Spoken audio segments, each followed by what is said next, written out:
Saudara, polisi menangkap dua pelaku penyebar video asusila mirip artis. Kedua ditetapkan sebagai tersangka dan ditahan. Kabid Humas Polda Metro Jaya, Kombes Yusrinus menyatakan dua tersangka adalah yang menyebarkan dengan masif video mirip artis itu. Tersangka menyebarkan video dengan tujuan menambah pengikut di media sosial. Polisi tidak berhenti pada dua tersangka karena masih dicari penyebar lain video asusila itu. Pekan depan, polisi juga akan memanggil ahli teknologi informasi dan saksi yang diduga mirip dalam video itu.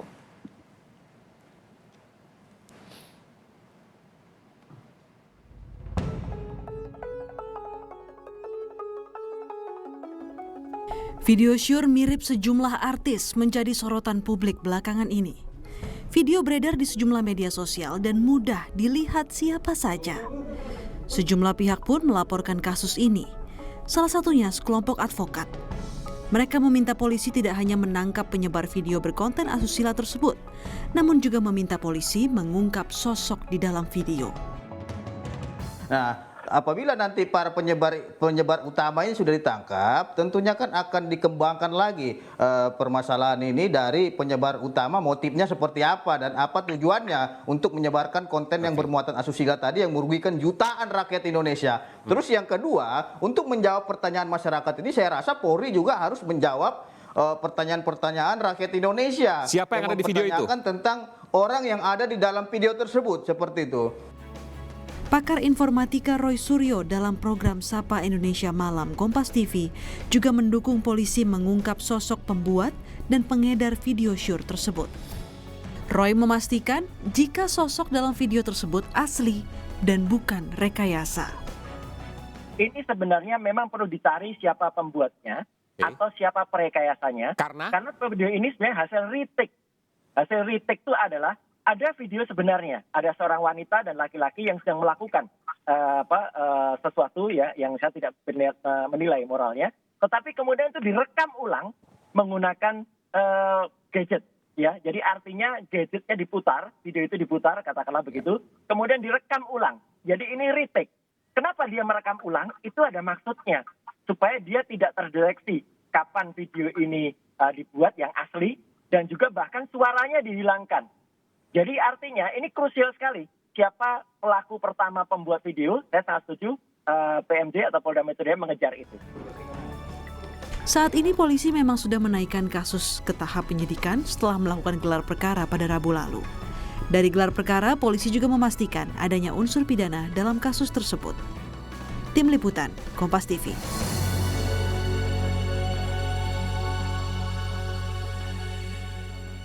Untuk membahas ini, saya sudah bersama dua narasumber, pakar telematika Abimanyu Wahyu Hidayat dan Ketua Komnas Perlindungan Anak Aris Merdeka Sirait.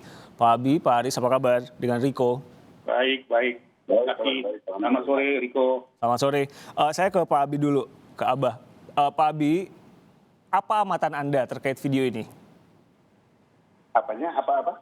Apa analisa Anda terkait video ini? Oke, gini.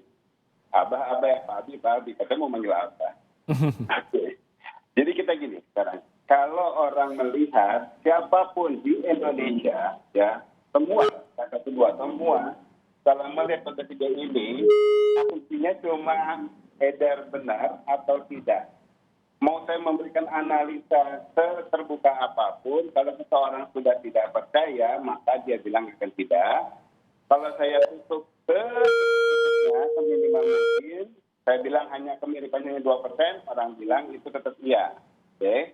Karena tetap orang semua bermain hanya pada asumsinya. Kita jangan main asumsi, kita main data.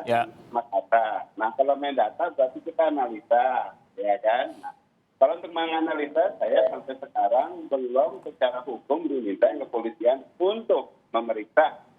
Ya, baru dari media saja. Nah, kalau belum memeriksa media tertib, tentu kita juga nggak mau terlalu terbuka mengutarakan apapun. Kenapa? Oke, mari kita main data. Kalau main data gimana, Pak Abi? Main data gini, sekarang kalau data yang tersebar, itu ada beberapa versi ya, ada yang 19, ada yang 30-an, 30 detik, ada yang 1 menit lebih, gitu kan. Nah, sekarang kemudian kita mau lihat datanya yang mana, gitu loh. Kita kalau ngomong ambilnya berarti yang paling panjang, 1 menit lebih, misalnya, begitu. Kita analisa datanya, dari awal sampai habis. Gitu kan. Kalau ada ada yang berasumsi misalnya melihat data itu kemudian dibilang itu adalah hasil rekayasa digital, kalau saya nggak setuju. Gitu loh, ya. Dengan alasan-alasan tertentu yang nanti bisa saya pertanggungjawabkan. Sorry, bukan rekayasa digital, berarti gampangnya video ini asli gitu ya, tidak ada diedit. Tidak ada diedit, oke? Ya, gitu loh. Nah, kemudian kalau sekarang dibilang ini rekayasa konten, itu yang perlu diungkap faktanya lebih jauh. Rekayasa konten itu banyak termasuk kemudian sampai ke objek-objek, sampai ke fisik, semuanya itu bisa diperiksa. Sampai ke fisik saya bilang itu adalah sampai ke tanda lahir misalnya. Tanda lahir ada beberapa kejelasan gitu loh. Kenapa saya bilang seperti itu? Karena kalau kita bilang misalnya ada teknologi sekarang yang dibilang deepfake lah, reface lah, lihat di internet, lihat di WhatsApp. Saya bikin kayak gitu udah belasan kali. Wajah saya sama mainnya sama artis semuanya macam-macam. Itu bukan semudah secara ada gambar kemudian kita main asal tempel karena tidak ada teknologinya. Reface itu berbasis AI, artificial intelligence, sehingga yang nampilnya itu benar-benar dibilang rada mirip. Walau demikian intensitasnya gambar yang digunakan juga gambar-gambar tertentu, nggak semua video bisa. Bukan sembarang cari video di lapangan, cari kemudian dari HP, dari mana, kemudian ini penggambar di reface. Itu cuma kata-kata biasa. Kalau ngomong kayak gitu buktikan bisa. Gimana? Sorry saya kurang begitu jelas sejujurnya mendengar suara Anda. Yang pertama poinnya adalah tadi ini tidak diedit, nggak ditempel-tempel kan. Yang kedua tadi soal retake itu?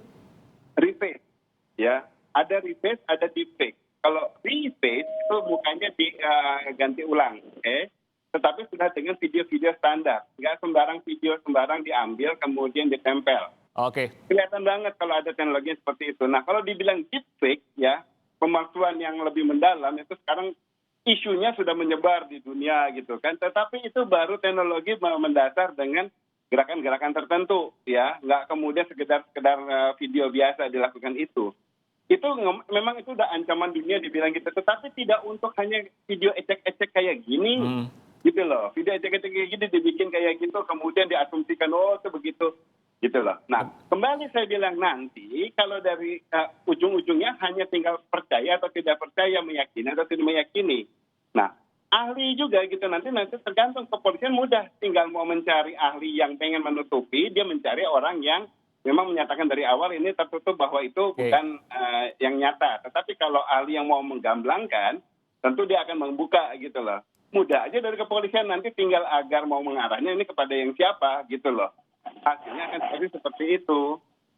Mengerti maksud saya ya gitu loh. Oke. Kita harusnya tidak boleh berpakai asumsi. Kita harus tentu pakai saja. data.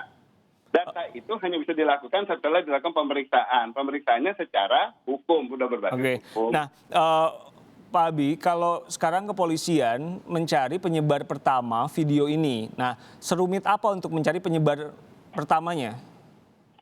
Ya, kalau kita bicara sekarang jaringan kita tentu tidak sulit untuk mencari penyebar pertama. Dalam arti bukan nggak sulit, bukan langsung ya hari ini besok bisa dapat ya.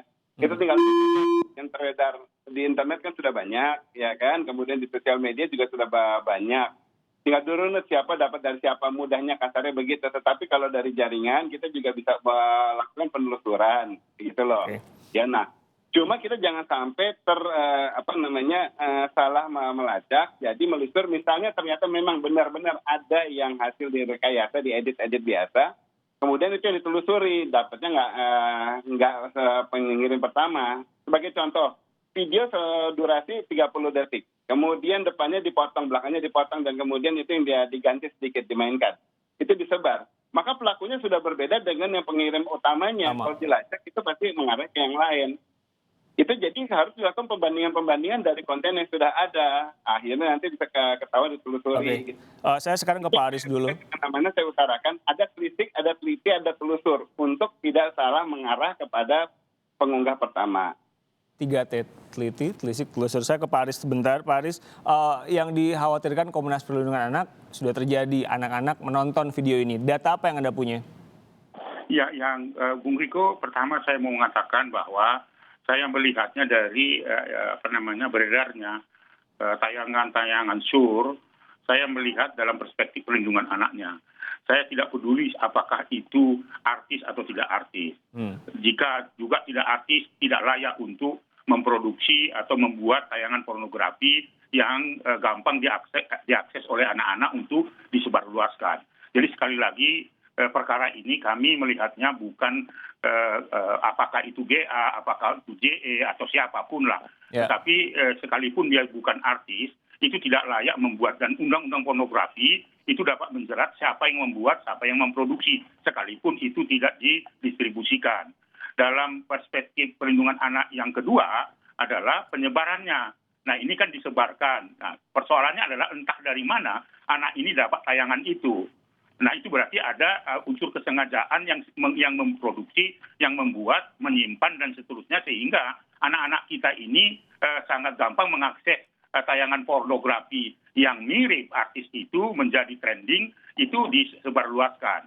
Nah ini dalam perspektif itu kita melihatnya. Karena apa? Karena ternyata sampai hitungan 2 kali 24 jam, itu justru data Komnas Perlindungan Anak yang terkonfirmasi ada 6 jutaan lebih anak yang mengkonsumsi tayangan yang beredar sekarang yang mirip GA itu. Dan bahkan ada juga yang mirip JI, mirip yang lainnya itu mencapai 6 jutaan orang. Bahkan sampai hari ini kita sudah mendapatkan 79 juta orang yang sekedar melihat apa yang kita sebut namanya trending topic. Jadi artinya yang mengetahui sudah hampir 80 sampai 90 jutaan lah ini. Dan ini akan berdampak sangat negatif bagi anak-anak, karena pengalaman kami, Bung Riko, bahwa banyak anak-anak yang mengkonsumsi pornografi, dia akan menjelajah yang lebih ekstrim lagi, bahkan dia menjadi pelaku, bahkan pornografi menjadi trigger, pemicu untuk melakukan kejahatan seksual. Itulah yang kita lihat bahwa saat ini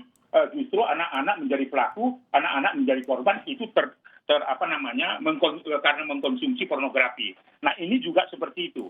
Nah dari percakapan-percakapan yang kita lakukan kepada anak-anak remaja yang artinya menyebarkan tayangan-tayangan syur ini, itu selalu mengatakan bahwa itu ya dia anggap biasa aja, gitu, dianggap guyon gitu. Biasa bahkan aja tuh maksudnya? Bahkan gini Bung Riko, anak-anak remaja itu bahkan menawarkan, Pak Aris gitu ya, melalui komunikasi IG dan sebagainya itu, apakah mau melihat tayangan IG dan itu artinya apa? Mereka menganggap seks dan pornografi itu hal biasa. Nah kita sekarang ini heboh. Jadi tadi apa yang dikatakan oleh Bung Suryo, apa dikatakan Pak Abi, itu nanti pembuktian di pengadilan khusus untuk melihat apakah itu asli yang dilakukan oleh. Ya, saya udah tangkap maksudnya. Kalau dari jadi perspektif Komnas tidak itu. Ya, dari perspektif Komnas nggak peduli artis atau bukan, ini adalah video asusila yang nggak pantas ditonton oleh anak. Tapi pertanyaannya kan sekarang ada sistem nggak buat memagari itu. Kalau mungkin Pak Aris nanti bisa bertanya juga ke Pak Abi. Usai jeda kita bahas ini. Tetap di Kompas Petang.